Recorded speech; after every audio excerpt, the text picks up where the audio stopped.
This is the Chefs Inc. News Podcast. News for chefs, created by chefs. Guten Tag, my friends. And yeah, I see many of you right now. You are listening maybe with your coffee number 5 today, eyes still half closed, feeling those holiday shifts deep in your bones. Das ist normal. This is January 2nd, 2026, and welcome back to Chefs Inc. News. And before you and I dive into today's episode, Hadrian, let me just say, if you're exhausted right now, you are not alone. Yeah. 74% of chefs are sleep-deprived coming out of the holiday season. If that's you, this episode is going to save your January. Today, we are talking about something nobody else wants to discuss, the truth about what just happened to all of us during the holidays, and more importantly, how we actually recover and rebuild for 2026. Right. Firm, no fluff, no theory, just real strategies you can use this week. This is episode 45, the January Reset, how chefs recover, rebuild, and win in 2026. Let's get into it. So let's start with the numbers, because data tells a story that we need to acknowledge. The holiday season just generated $7.4 billion in revenue for the restaurant industry. Yeah, and every single one of us paid for that with our bodies and our minds.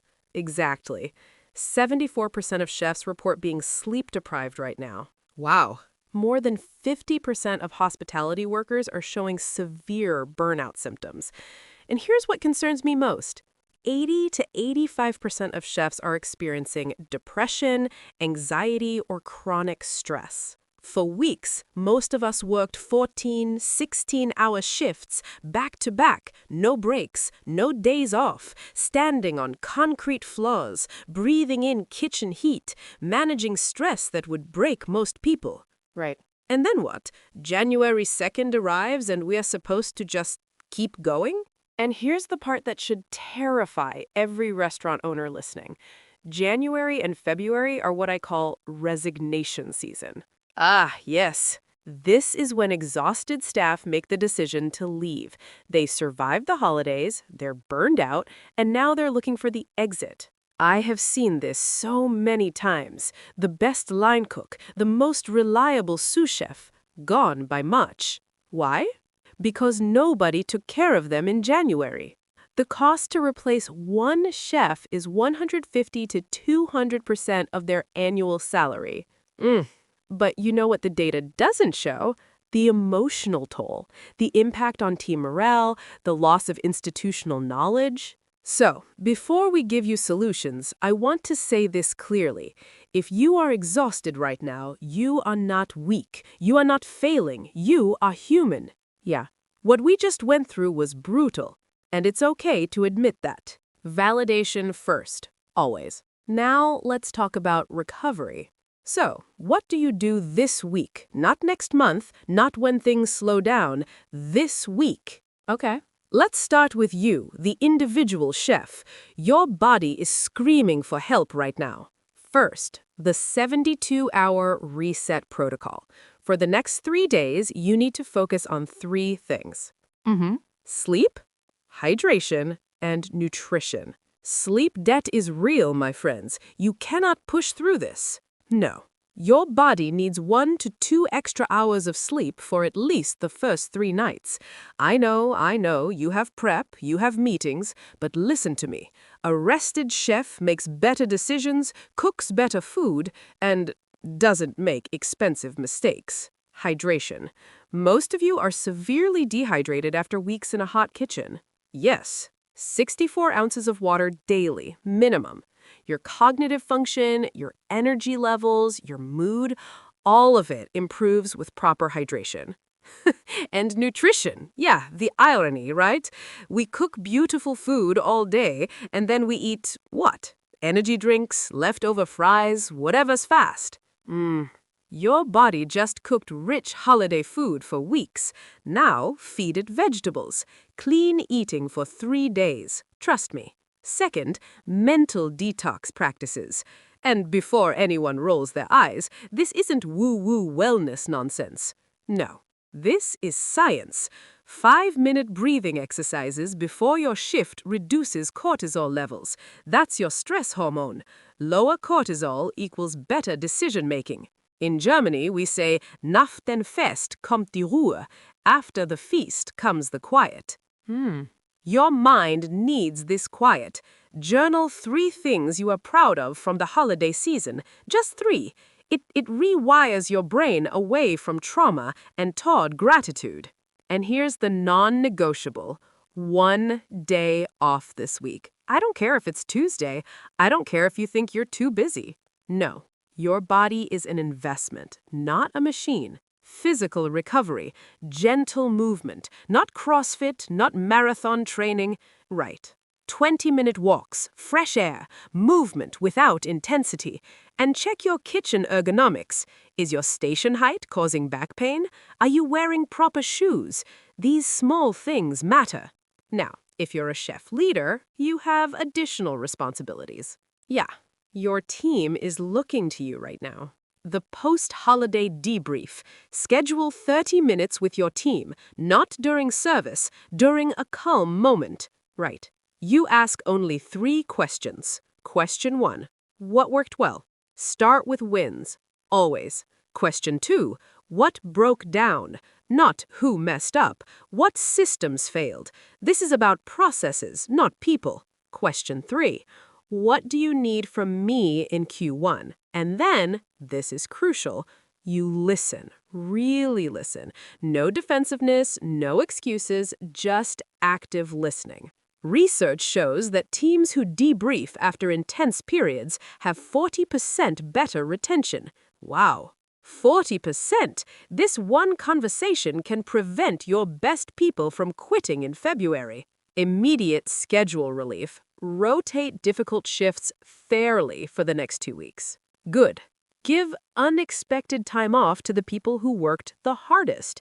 And if you are planning a new menu launch or major project, delay it until mid-February if possible. Your team needs breathing room. This is not weakness. This is strategy. Rested teams perform better, period. All right, let's talk about the elephant in the kitchen, staff retention. 54% of restaurant operators say labor shortage is their #1 concern for 2026. And January through February, this is when you lose people. Because they're making career decisions while exhausted. I can't do this anymore. I'm done. Exactly. And by March, they're working at a tech company with 9 to 5 hours. So here's your retention playbook. I call it the 5 C's of retention. Okay. First, care. Personal check-ins with your team members that have nothing to do with work. How are you doing? How's your family? What do you need? Second, connect. Team bonding activity. It doesn't have to be expensive. Right. A team meal where you actually sit together and talk. A quick outing. Something that reminds everyone why they love this team. Third, coach. Individual growth conversations. Yes. Where do you want to be in 6 months? How can I help you get there? People stay when they see a future. Fourth, contribute. Let your team influence menu decisions, systems, processes. Make them partners, not just employees. When they feel ownership, they stay. Fifth, congratulate. Public recognition for their holiday performance.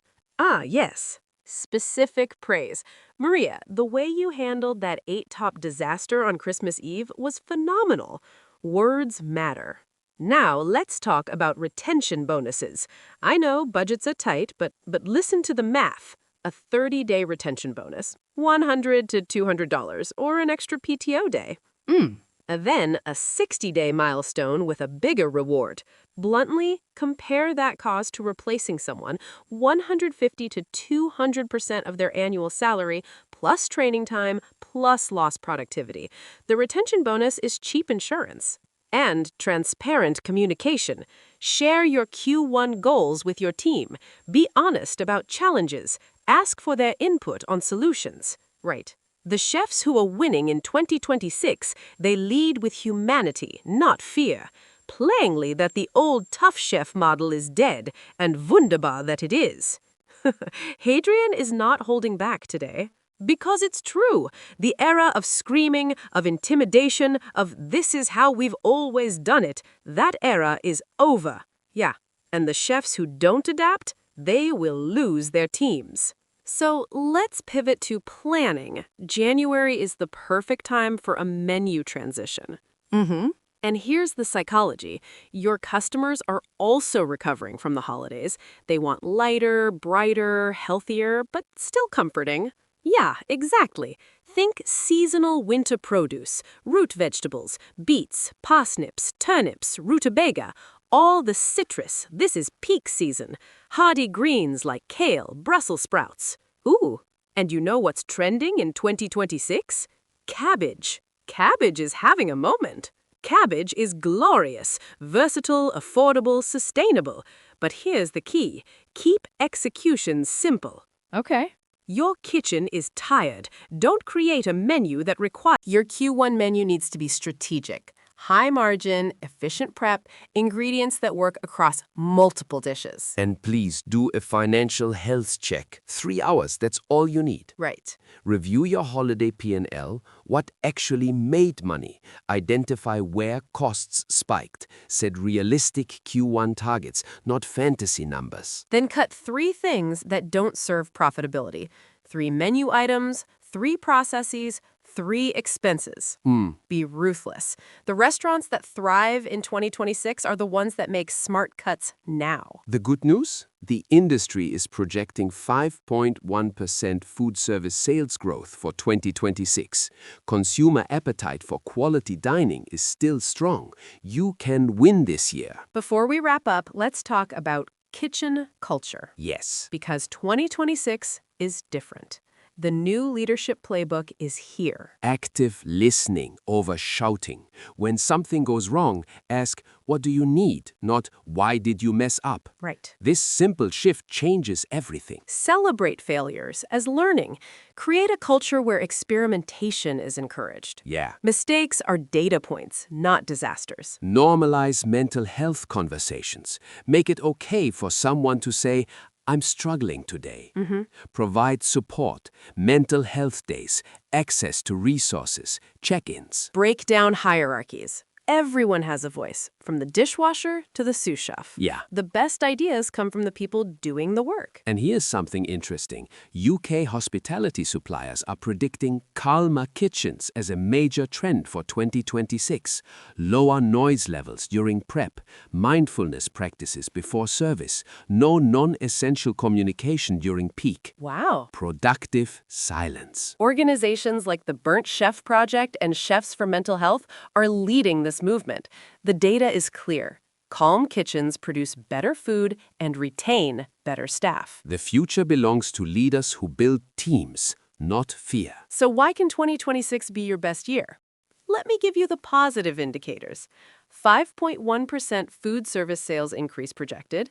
AI and automation are finally becoming affordable for mid-size operations. Consumer demand for authentic, quality dining remains strong. And fresh culinary talent is entering the industry with new perspectives, new energy, new ideas. The future is bright, my friends. But here's the truth. The restaurants that survive 2026 won't be the loudest or the flashiest. No. They'll be the ones who took care of their people in January. My friends, you survived the storm. The holidays are behind us. Now we rebuild. Smarter, healthier, stronger. This year we win by taking care of ourselves and our teams first. The food? It will be even better when we're not burnt out. So here's your homework before our next episode. Choose one thing from today's list. Just one. Take a day off. Schedule that team debrief. Review your P&L. Practice 5 minutes of breathing. Give someone unexpected time off. And send us a message. Tell us which one you chose. We want to hear your January reset stories. All right, before we close, let's answer a few questions from our last episode about the gastronomy highlights of 2025. First question. How do I implement AI in my kitchen without breaking the bank? Start small. Don't try to automate everything at once. Begin with your POS system. Modern systems track inventory, predict ordering patterns, and reduce waste. ROI timeline is typically 6 to 12 months through labor savings and reduced food waste. Next, inventory management software. Right. AI-powered tools can reduce food waste by 30 to 40%. That's real money back in your pocket. Second question. What's the real ROI on viral TikTok food trends? Ah, the Dubai chocolate question. Look, when done right, viral trends can drive 30 to 50% traffic increases. But here's the balance. Is it sustainable or is it a gimmick? Ask yourself, does this trend align with our brand? Can we execute it consistently? Will it attract our target customers or just one-time gawkers? Strategic trend adoption, not desperate chasing. Third question. Should I chase Michelin stars or focus on profitability? I'll let you answer first, Hadrian. Michelin stars are beautiful, prestigious, and expensive. Very expensive. Many Michelin-starred restaurants operate on razor-thin margins or even losses subsidized by other ventures. If that's your passion and you have the resources, wunderbar. But don't sacrifice your team's well-being or your business health for a star. From a business perspective, profitability allows you to invest in your people, upgrade equipment, and weather downturns. Yes. A profitable restaurant with a happy team beats a starred restaurant with burnt-out staff and red ink. Both can coexist, but know your priorities. This episode of Chefs Inc. News is proudly sponsored by Chefs Inc. Miami because we understand what it takes to build culinary excellence while supporting the people behind the plates. If you found value in today's episode, please share it with a chef who needs to hear this message. Subscribe on your favorite podcast platform and leave us a review. It helps other chefs find us. And remember, my friends, one action this week. Just one. You can do this. We'll see you in the next episode. Take care of yourselves. Vielen Dank fürs Zuhören. Now go rest. This is Chefs Inc. News. Stay hungry for knowledge. Now, here's a question we'd like you to think about. Of all the recovery and retention strategies we discussed, which single action would make the biggest immediate difference in your kitchen? And what's the one barrier preventing you from implementing it tomorrow?